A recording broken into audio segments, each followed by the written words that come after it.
Practical Anarchy, Guide to Self-Determination, Dicky. Chapter 4, The State, the Problem with the State. Section 22, Introduction. What do we mean by state? When anarchists say the state, we are not talking simply about whichever government happens to be in office. The state is something bigger and stickier, a structure of power that remains in place no matter who is elected or what party colours are waved at the ballot box. Politicians come and go, parliaments swing left and right, but the state itself endures. At its core, the state claims a monopoly on legitimate violence. As Max Weber famously defined it, the state is the human community which successfully lays claim to the monopoly of legitimate physical violence within a given territory. This monopoly is enforced through police, prisons, armies, borders and surveillance, the hard edges of authority. The state decides who may strike, who may protest, who may cross a line on a map. It claims the power to define crime, to punish, to kill. But the state is more than brute force. It is also bureaucracy, the endless paperwork, laws and regulations that govern daily life. From birth certificates to tax returns, from planning permissions to passports, the state embeds itself in the most intimate corners of existence.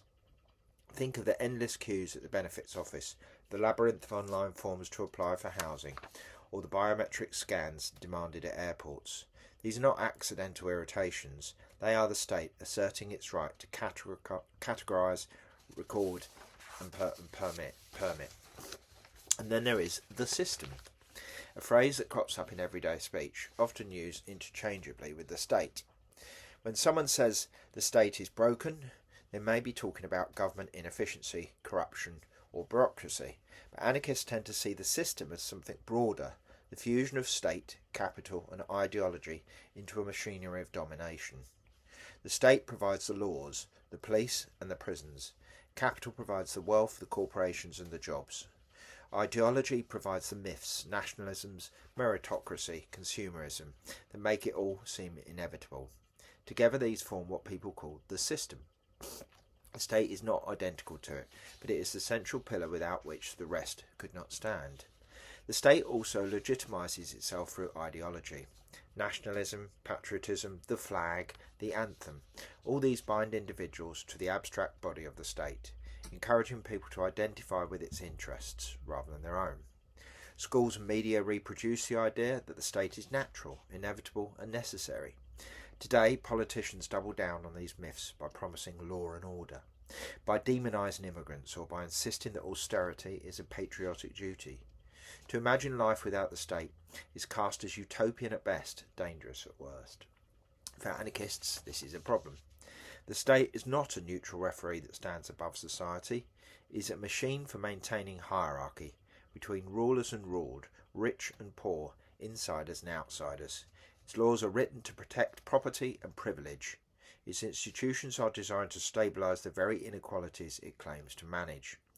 While it occasionally concedes reforms, votes, welfare, rights, these are offered only when struggle forces its hand and could just as easily be withdrawn.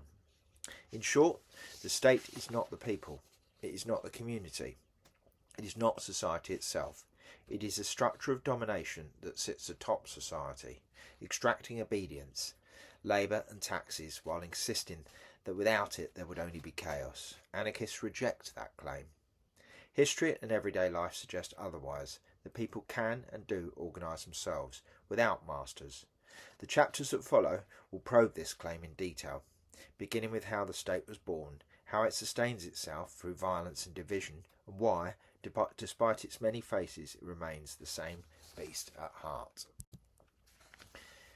23. The origins and logic of the state. The state did not fall from the sky fully formed. It emerged slowly, often violently, as society shifted from small, loosely organised communities into more centralised and hierarchical structures. Anthropologists point out that for most of human history, people lived in stateless groups, clans, tribes, villages that settled disputes through councils, customs and consensus. Power was diffuse, temporary, often based on persuasion rather than force. The rise of the state marked a rupture in this long history. the concentration of coercion into a single permanent authority. The classic story traces the first states to Mesopotamia, Egypt, China, places where agricultural surplus created both wealth and the temptation to control it. Grain that could be stored could also be taxed. Irrigation systems that required cooperation could also be commandeered by a central power. Slowly, chiefs became kings. Kings built armies, armies enforced tribute. As James Scott notes, the earliest states were concentration camps of labour, drawing peasants into walled cities not for protection, but so rulers could extract food, taxes and bodies for war. Religion played its part, and we'll cover that in chapter 6.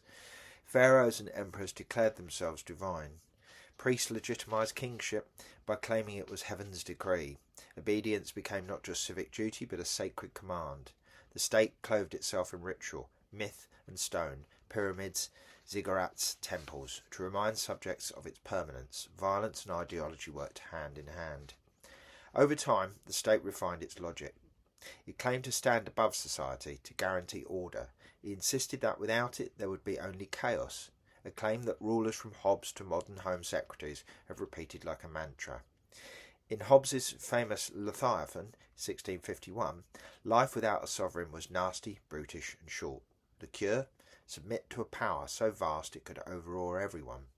Anarchists have long argued that the Hobbesian myth is propaganda, a story that hides the fact that people often create order themselves, while states often generate the very chaos they claim to prevent. The UK offers a vivid example of how the state emerged and entrenched itself. After the Norman conquest of 1066, William the Conqueror imposed a new centralised system of rule, seizing land and parcelling it out to loyal barons. The Domesday Book of 1086 was not simply a census, but an early act of bureaucratic domination, a way to catalogue people and resources so they could be taxed and controlled. Later, the process of enclosure from the 16th century onwards showed how the state worked hand in hand with landowners to dispossess peasants, fencing off commons that had sustained communities for centuries. What was once shared became property, policed by law and enforced by violence. Immigration, too, has always been tied to the state's logic, and we'll cover that later. Waves of newcomers from the Huguenots to the Irish, from Jews in the East End to Caribbean and South Asian communities, were alternatively welcomed for their labour and demonised as outsiders. State decided who counted as a subject, who was a citizen, who could be scapegoated in times of crisis. This pattern continues today, showing that the logic of division is not accidental, but fundamental. Modern states justify themselves through democracy, rights and welfare. But the underlying logic is the same. A central authority claims the right to command, to tax, to police. Even in Scandinavia, often held up as a model state, welfare state, the state's logics remain. Again, we'll cover that later. Generous healthcare and education systems coexist with border controls, prisons and growing surveillance. The smile on the face of the Nordic state doesn't temper the hardness of the iron beneath. What this shows is that the state is not a natural outcome of human society. It is a specific historical invention, one that entrenched hierarchy and concentrated violence. It presents itself as protector, but its origins reveal something closer to protection rackets. Rulers extracting resources while promising safety from dangers they often created. For anarchists, the logic remains intact today, whether the state wears the mask of democracy, religion or welfare. Section 24, the state and violence. If the state can be boiled down to one thing, it's its claim to the monopoly of violence. Everything else, laws, parliaments, welfare offices, rests on this foundation. Without the police to enforce, prisons to punish, armies to defend and surveillance to monitor, the state's authority will be little more than words on paper. Police are often described as public servants, keeping communities safe, but anarchists see their role differently. Police exist primarily to defend property and order, not people. A burglary may get a crime number and a shrug, but step onto the street with a picket line or a banner and you will quickly find the full force of the policing turning against you. From the baton charges against suffragettes to the mounted police at Orgreave, from the kettling of students to the harassment of travellers, the pattern is clear. The police defend the state, not the public. In recent years, this has become even clearer. France's Gilets jaunes demonstrations were met with rubber bullets, tear gas and mass arrests. In the US, Black Lives Matter protests were surveilled, infiltrated and violently dispersed. In the UK, climate activists from Extinction Rebellion and Just Stop Oil have been targeted with sweeping new restrictions designed not to protect the public, but to protect the state from disruption. Police violence is rarely punished, whether in the UK, the US or further afield. In the UK, deaths such as Ian Tomlinson at the G20 protests in 2009 or Chris Kabar in 2022 led to outrage but little accountability. Prosecutions are the exception, not the rule. In the US, the murder of George Floyd in 2020 resulted in conviction only because of overwhelming video evidence and mass protest, while the vast majority of police killings faced no charges at all. In France, police who blinded protesters with rubber bullets during the Gilets jaunes movement walked free. In Brazil, police massacres in favelas are routine, with inquiries stalled or buried. The pattern is global. The state shields its enforcers because their violence is the foundation of its authority. Lock 'em up. Prisons are another pillar. Officially, they are places of rehabilitation. In reality, they are warehouses of the poor, disproportionately filled with those failed by housing, upbringing, education and healthcare. Prisons remove problem people from sight, while doing little to address the roots of harm. Anarchists argue that prisons reinforce the very inequalities they claim to correct, punishing poverty while leaving corporate fraud, environmental destruction and state violence unchallenged. Nowhere is this clearer than in the US, where over 2 million people are imprisoned, the largest prison population in the world. Black Americans are incarcerated more than 5 times the rate of whites, a continuation of racialized control that stretches from slavery to Jim Crow to mass incarceration today. Prisons there are big business too, with private corporations profiteering from cheap prison labour and overcrowded cells. The UK has its own prison crisis, less visibly globally but equally revealing. England and Wales have one of the highest incarceration rates in Western Europe. Overcrowding is endemic, with prisons regularly operating at or above capacity. Privatisation has made matters worse. Companies like G4S and Serco run prisons for profit, repeated scandals over abuse, understaffing and unsafe conditions. Racial disparities mirror those of the US, if on a smaller scale. Black people make up just over 3% of the population, but account for around 13% of the prison population. Prison is not a neutral tool. It reflects and reproduces the inequalities of the wider society. Scandinavian prisons are often held up as a counterexample, humane facilities where prisoners have private rooms, access to education, even cooking classes. Norway's Halden prison is regularly described as the most comfortable in the world. Incarceration rates are lower. Norway holds about 60 prisoners per 100,000 people, compared to more than 130 in England and Wales, and over 600 in the US. Yet for anarchists, the comparison does not absolve the state. Scandinavian prisons may be gentler, but they still embody the same logic, isolating individuals from communities, legitimising punishment as social order, and reinforcing the state's monopoly of violence. Even these model systems, migrants and minorities are overrepresented, and the state still claims the right to cage people at will. The velvet glove does not change the iron hand beneath. Our heroes. Armies project state violence outward. They guard borders, suppress colonial subjects, and defend the interests of capital abroad. The UK's history makes this plain, from the redcoats of empire to the invasions of Iraq and Afghanistan. The army's role has rarely been defence in any narrow sense. It's about securing resources, protecting trade routes, projecting power. The same is true globally. Whether in the US military-industrial complex or Russia's war machine, armies are not neutral shields, but instruments of domination. Surveillance culture. Surveillance has become the newest frontier of state violence, less visible but no less coercive. CCTV cameras on every high street, facial recognition at airports, digital trails monitored by intelligence agencies, all are justified in the name of security. Yet they create an environment where dissent is harder, privacy is eroded, and fear becomes internalised. As Foucault noted, the most effective prison is not the one with the biggest walls, but the one where people police themselves. In China, the state has pushed this logic to its extreme.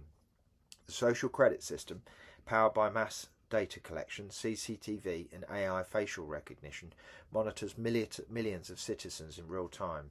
Access to jobs, housing and even travel can be restricted based on sources of loyalty and behaviour. Surveillance here is not just a tool, it is the fabric of governance itself. Terrorism as distraction.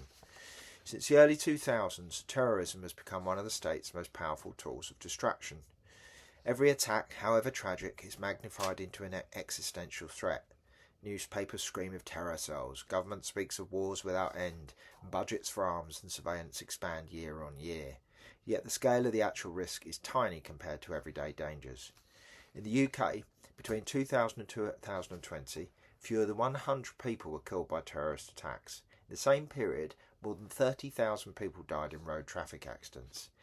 In the US, terrorist attacks since 9/11 have killed a few hundred people, while gun deaths exceed 40,000 every year and car crashes kill more than 36,000 annually. Across the European Union, terrorism deaths in the last decade number in the low hundreds, while tens of thousands die in accidents, workplace incidents and preventable health conditions.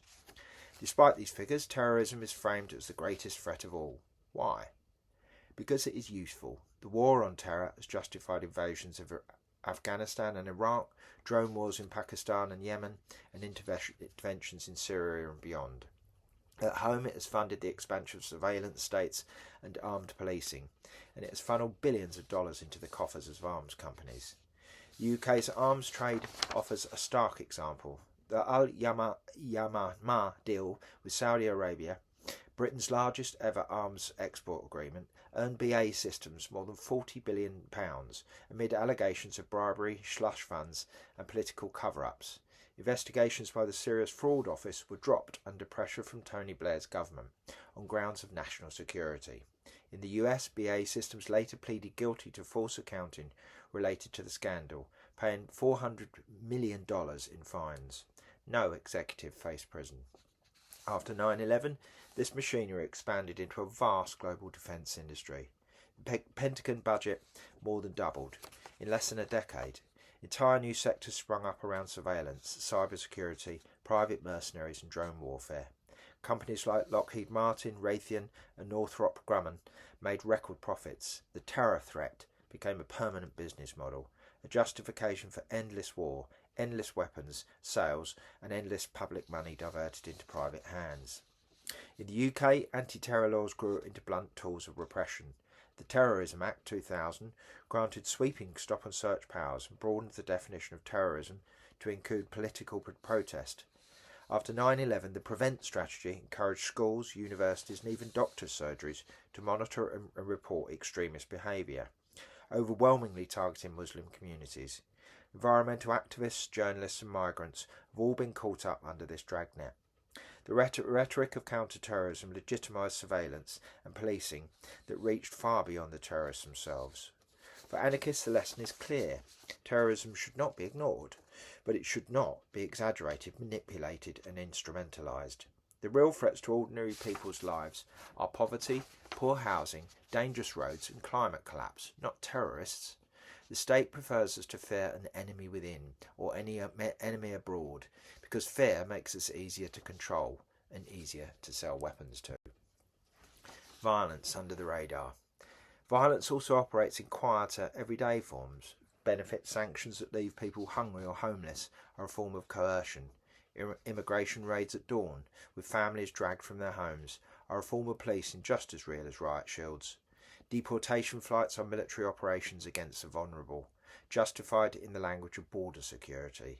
These acts rarely make the headlines, but they are part of the state's arsenal of violence, targeted not at criminals or invaders, but at the poor, the migrant, the marginal. The UK has doubled down in recent years. The Police, Crime, Sentencing and Courts Act 2022 broadened police powers to restrict protests deemed too noisy or disruptive. The Public Order Act 2023 criminalised tactics like locking on, tunnelling and blocking roads, methods long used by environmental and social movements. These laws are not neutral. They were written to curtail dissent, making protest itself a punishable offence.